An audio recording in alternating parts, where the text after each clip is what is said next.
آج ہم classic Urdu folk tell میں جو کہانی سنیں گے اس کا نام ہے مستقبل کی تیاری۔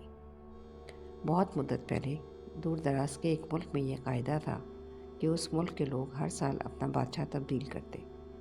جو بھی بادشاہ بنتا وہ ایک عہد نامے پہ دستخط کرتا کہ اس کی حکومت کا 1 سال مکمل ہونے کے بعد وہ اس عہدے سے دستبردار ہو جائے گا اور اسے ایک دور دراز جزیرے پر چھوڑ دیا جائے گا جہاں سے وہ کبھی واپس نہیں آ سکے گا۔ جب ایک بادشاہ کا 1 سالہ دور حکومت مکمل ہو جاتا تو اسے ایک مخصوص جزیرے پر چھوڑ دیا جاتا جہاں وہ اپنی بقیہ زندگی گزارتا۔ اس موقع پر اس بادشاہ کو بہترین لباس پہنایا جاتا اور ہاتھی پر بٹھا کر اسے پورے ملک کا الوداعی سفر کروایا جاتا جہاں وہ سب لوگوں کو آخری بار خیر باد کہتا۔ وہ بہت ہی افسوسناک اور غمزدہ لمحات ہوتے اور پھر وہاں کے لوگ بادشاہ کو اس جزیرے پر ہمیشہ کے لیے چھوڑ آتے۔ ایک مرتبہ لوگ اپنے پرانے بادشاہ کو جزیرے پر چھوڑ کر واپس آ رہے تھے کہ انہوں نے ایک ایسا سمندری جہاز دیکھا جو کچھ دیر پہلے ہی تباہ ہوا تھا، اور ایک نوجوان شخص نے خود کو بچانے کے لیے لکڑی کے ایک تختے کا سہارا لے رکھا تھا۔ چونکہ ان لوگوں کو ایک نئے بادشاہ کی تلاش تھی، لہٰذا انہوں نے اس نوجوان شخص کو اپنی کشتی میں بٹھا لیا اور اپنے ملک لے آئے اور اس سے 1 سال کی حکومت کرنے کی درخواست کی۔ پہلے تو وہ نوجوان نہ مانا، لیکن وہ 1 سال کے لیے بادشاہ بننے پر رضامند ہو گیا۔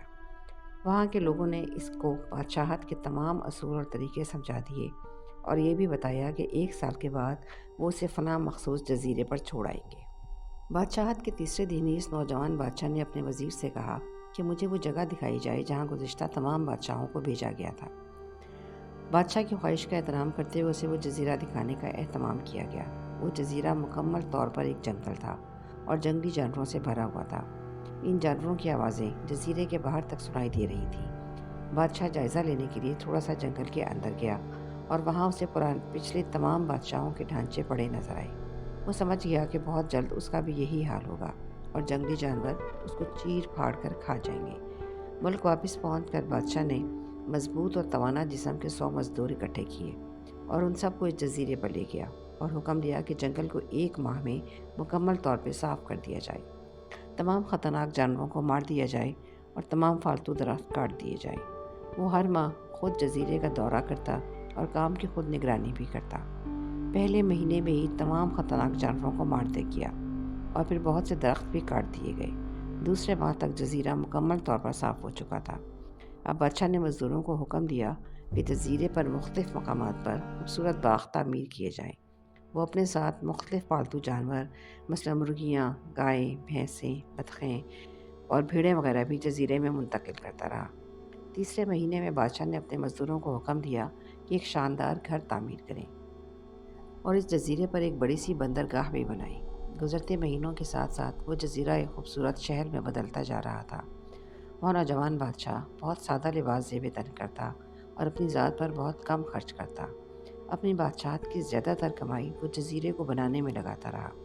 10 ماہ گزر جانے کے بعد بادشاہ نے اپنے وزیر سے کہا، میں جانتا ہوں کہ 2 ماہ بعد مجھے جزیرے میں چھوڑ دیا جائے گا، لیکن میں ابھی سے وہاں جانا چاہتا ہوں۔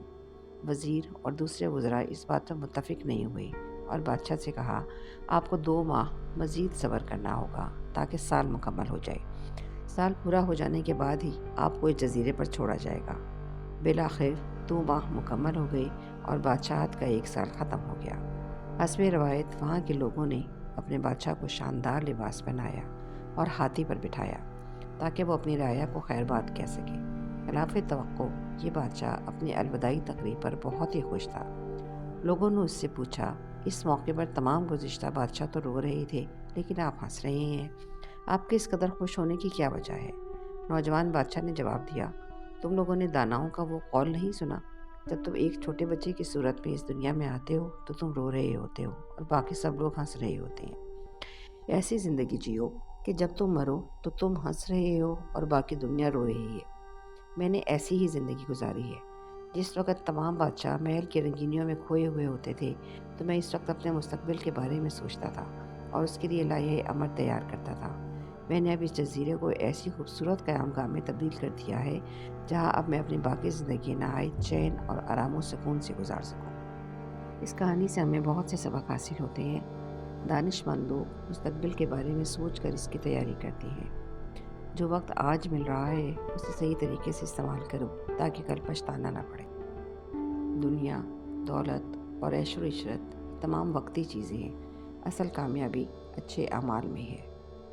انسان کو عیش و عشرت کے بجائے اپنے مستقبل کی تیاری کرنی چاہیے۔ یہ دنیا دراصل ایک عارضی قیام گاہ ہے، اصل اہمیت ان کاموں کی ہے جو پیچھے رہ جائیں۔ صرف رونے اور پچھتانے سے کچھ بھی حاصل نہیں ہوتا، پہلے سے تیاری ضروری ہے۔ امید ہے آپ کو آج کی کہانی پسند آئی ہوگی اور آپ بھی یہ سوچتے ہوں گے کہ ہمیں اپنے مستقبل کی تیاری کے لیے آخر کیا کرنا چاہیے۔ اللہ تعالیٰ ہم سب کو اچھے کام کرنے اور سوچنے کی توفیق عطا فرمائے، آمین۔ مزید اچھی کہانیاں سننے کے لیے ہمارے چینل کو ضرور سبسکرائب کریں۔